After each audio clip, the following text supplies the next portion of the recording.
What's up guys, this is Rafki from Photon's Picture and welcome back to very exciting and quick tutorial of Adobe Premier Pro।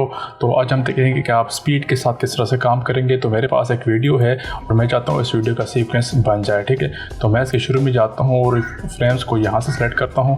तो दरमियान से इस point से मैंने इसको track करके इधर ले आना है, तो इसका सीक्वेंस एक बन जाएगा, ठीक है। अब मैं चाहता हूँ कि इसके शुरू में इंट्रो आ जाए। तो ये मेरे पास इंट्रो चूँकि ये एक वीडियो पड़ी हुई है, तो मैं सिंपल इसको ट्रैक करके यहाँ पे ले आता हूँ। अब मसला ये कि ये काफ़ी लंबा इंट्रो है, तो मैं चाहता हूँ जहाँ पे इसका साउंड ख़त्म हो रहा है यहाँ तक जो है वो उसके बाद ये वीडियो आ जाए। तो मैं सिंपल इसको प्ले करूँगा, ठीक है। और जहाँ पे ये इंट्रो ख़त्म होगा बस यहाँ तक, और इसको ड्रैग करके सिंपल यहाँ पे आके छोड़ दूँगा। अगर ये स्नैप नहीं हो रहा है तो आपने कीबोर्ड के ऊपर एस को दबाना है और या फिर इस बटन को ब्लू कर देना है, तो ये स्नैप इसके साथ आके जुड़ जाएगा, ठीक है।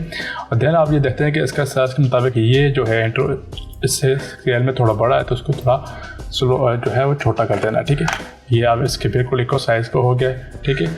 अब क्या है कि अगर आप ने word by word proof reading करनी है तो सिंपल आप कीबोर्ड के ऊपर एल को प्रेस करेंगे, ठीक है। तो ये नॉर्मल स्पीड से प्ले हो जाएगी। अब आप दोबारा एल को दबाएंगे, ये थोड़ा स्पीड में पकड़ लेगा, यानी कि आप जो है इसको थोड़ा स्पीड से सुनना शुरू कर देंगे। फिर आप एल को दबाएंगे तो और ज़्यादा स्पीड में होना शुरू हो जाएगा, ठीक है। अगर आप जो है इसमें प्रूफ रीडिंग करना चाहते हैं तो आप अपनी मर्ज़ी की स्पीड जो है सेट कर सकते हैं। इसी तरह इसके उलट भी आप कर सकते हैं कि अगर आप जे को दबाएंगे तो ये रिवर्स डायरेक्शन में नॉर्मल स्पीड में चलना शुरू कर देगा। आप दोबारा जे को दबाएंगे तो ये रिवर्स स्पीड में थोड़ा स्पीड से, और जो जे को दबाएंगे तो और स्पीड में जो है काम करना शुरू कर देगा। सिंपल आप स्पेस को दबाएंगे तो ये रुक जाएगा। मतलब ये है कि आप प्रूफ रीडिंग वगैरह जो है वो कर सकते हैं, ठीक है। एल को दबाएँ, ये स्पीड अप कर दिया, फिर एल को दबाएँ, इसने और स्पीड अप कर दिया, ठीक है। तो ये एक शॉर्ट कीज थी जो मैंने ढूंढी थी तेज़ काम करने के लिए। देन उसके बाद क्या है कि आप समझते हैं यहाँ से कट करना है, तो सिंपल सी के ऊपर प्रेस करें, इसको कट कर दिया, वी को दबाया और इसको डिलीट कर दिया, ठीक है। आप जो है एंडिंग इंट्रो फिर से मैं लगाना चाहता हूँ, तो ये एंडिंग इंट्रो आ गया। अब मैं चाहता हूँ कि इसके ऊपर थोड़ा सा मेरा लोगो भी आता रहे, तो मैं सिंपल लोगो को इमेज को यहाँ पर ड्रैग करके ले आता हूँ। अब ये देखिए काफ़ी बड़ी है, तो मैं इसका साइज़ जो है वो 20% कर देता हूँ और इसको मूव करवा के साइड की तरफ लेकर आता हूँ, ठीक है। मेक श्योर कि आपने इधर से अपनी फाइल को सिलेक्ट किया और उसका साइज़ जो है आप चेंज कर रहे हैं, ठीक है।